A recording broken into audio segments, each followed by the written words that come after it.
Good morning to Dr. Sun. Today, me, Darren Guijun An, Chan Ming Kian, and Ewan Ip Chun Yi will represent our Group 4I, to explain about our group assignment. First of all, our group title is Inflation Rate.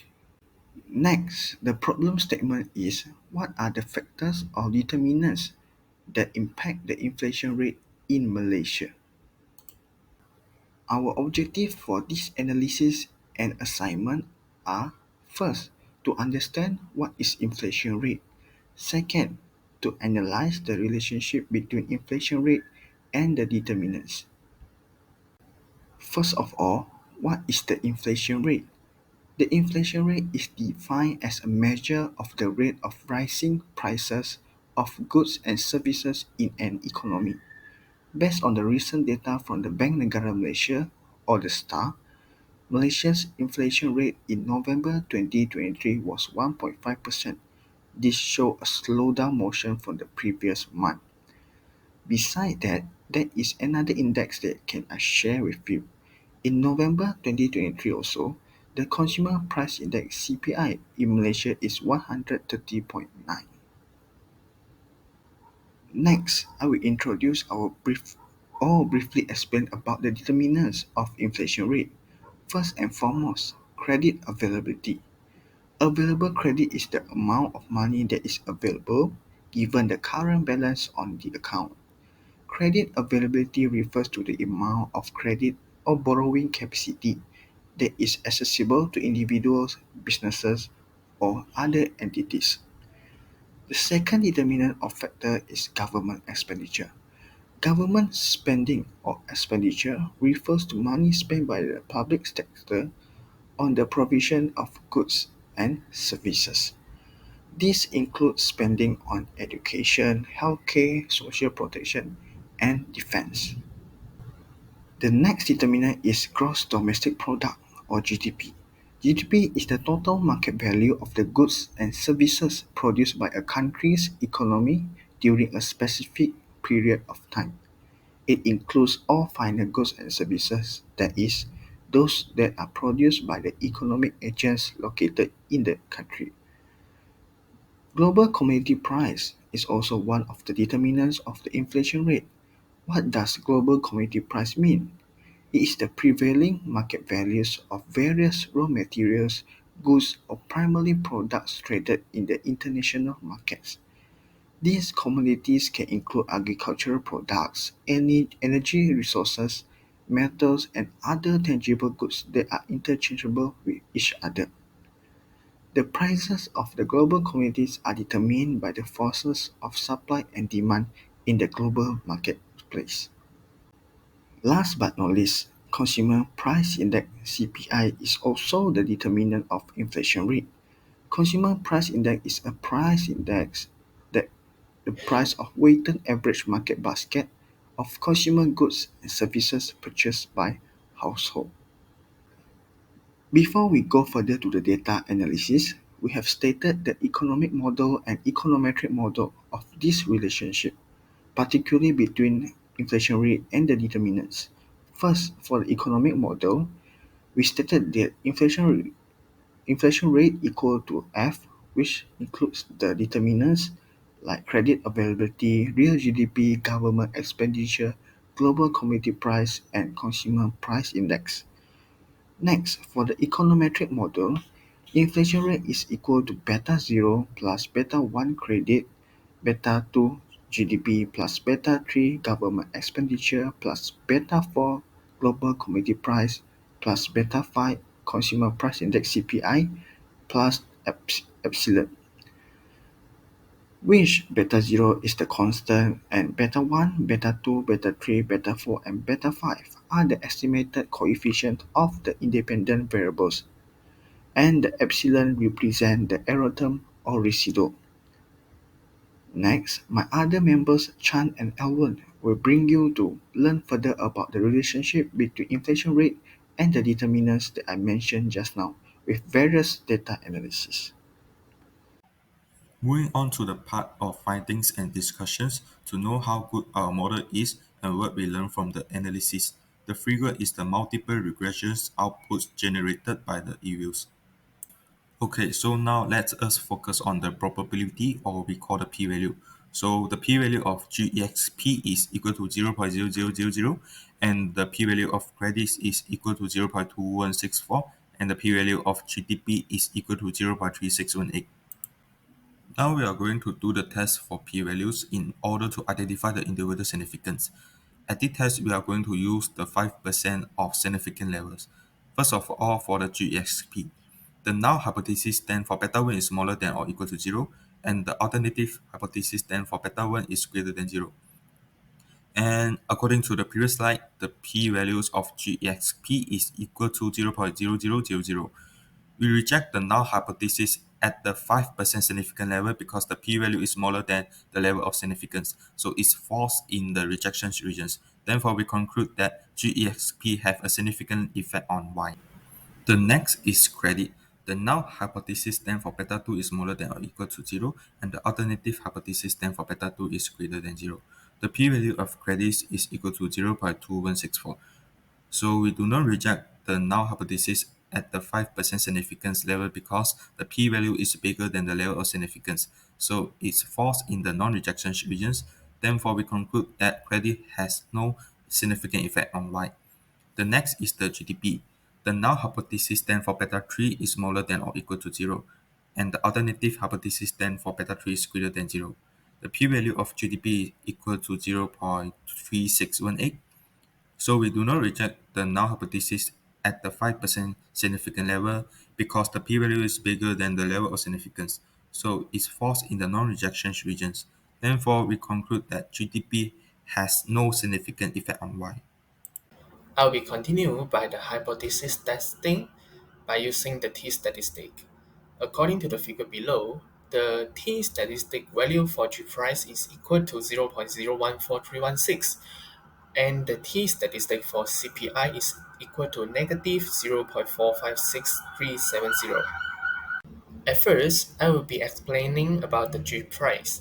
For the null hypothesis, beta 4 is less than or equal to 0, and for the alternative hypothesis, the beta 4 is more than 0. Since the t-value calculated is equal to 0.0143 and the critical t-value is approximately 1.684, so we can come to the conclusion. Since 0.0143 is less than 1.684, we do not reject the null hypothesis and conclude that G price is significant at a 5% significance level. Now comes to the CPI Consumer Price Index. The null hypothesis is beta 5 is less than or equal to 0, and the alternative hypothesis is beta 5 is more than 0. The t-value calculated is negative 0.4564, and the critical t-value is actually the same. It is approximately 1.684. So the conclusion is, since negative 0.4564 is less than 1.684, we do not reject the null hypothesis and conclude that CPI is significant at a 5% significance level. Next, we are going to the F statistic part to identify the overall significance. So according to the result from the evils, the F statistic is 160.9107. And at the test, we use 5% significant levels. So the alpha is equal to 0.05. The first degree of freedom is equal to 4, and the second degree of freedom is equal to 38. After identify our alpha value and degree of freedom, we can then derive F-test critical value from any F-test table for 5% significant levels to obtain a value of 2.6190. So the critical value is equal to 2.6190. And here we can see the null hypothesis stand for beta 1 is equal to beta 2, equal to beta 3, equal to beta 4, and equal to beta 5, and all of them are equal to 0. And the alternative hypothesis stands for not all the slope coefficients are equal to 0. And here we can see the F statistic is greater than the critical value, which is 160.9107 greater than 2.6190. So we can reject the null hypothesis at the 5% significant level because it's false in the rejection regions.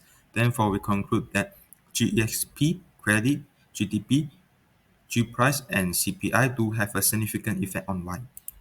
For the next is goodness of fit.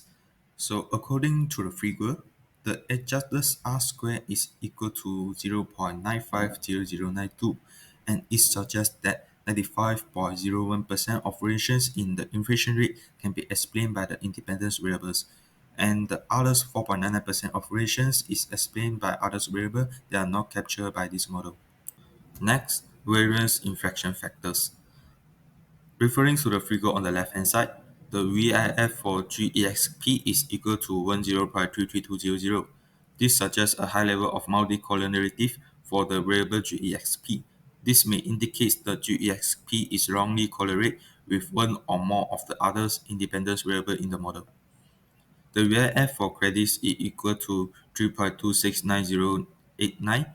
This indicates a moderate level of multicollinearity for the variable credits. While it's not extremely high, it suggests some correlations with other variables. The VIF for GDP is equal to 1.284279. This suggests a low level of multicollinearity for the variable GDP. This variable seems to be less correlated with the other variables in the models. The next VIF for G price is equal to 3.181529. This indicates a moderate level of multicollinearity for the variable G price. Similar to the credit, it suggests some correlations with other variables. For the last one, the VIF for CPI is equal to 12.82040. This suggests a very high level of multicollinearity for the variables CPI. This may indicate that CPI is highly correlated with one or more other independent variables in the model. So let's talk about the correlation testing. In this picture, the numbers in the red circle are actually representing the correlation between the inflation rate and those independent variables. Based on the result, we know that the relationship between government expenditure and inflation rate is strong positive correlation. The relationship between credit availability and inflation rate is moderate negative correlation. The relationship between real GDP growth and inflation rate is weak positive correlation. The relationship between consumer price index and inflation rate is a strong negative correlation. And last but not least, the relationship between global commodity price and inflation rate is moderate negative correlation. Continue with the Jagd-Berra test. We want to test whether the residuals in the regression model are normally distributed or not. So, based on the figure below, we can know that the result for Jagd-Berra test is actually 222.4790. So, these are the null hypothesis and the alternative hypothesis for the Jagd-Berra test. In conclusion, at the 5% confidence level, the Jagd-Berra statistic is actually larger than the critical value of 5.99. So, we reject the null hypothesis and conclude that the residuals are not normally distributed. Furthermore, we use Ramsey reset test to test whether the model is misspecified or not. The null hypothesis is the model is not misspecified, and the alternative hypothesis is the model is misspecified. According to the result of the Ramsey reset test, the F statistic is equal to 0.3976. So we can come to the conclusion.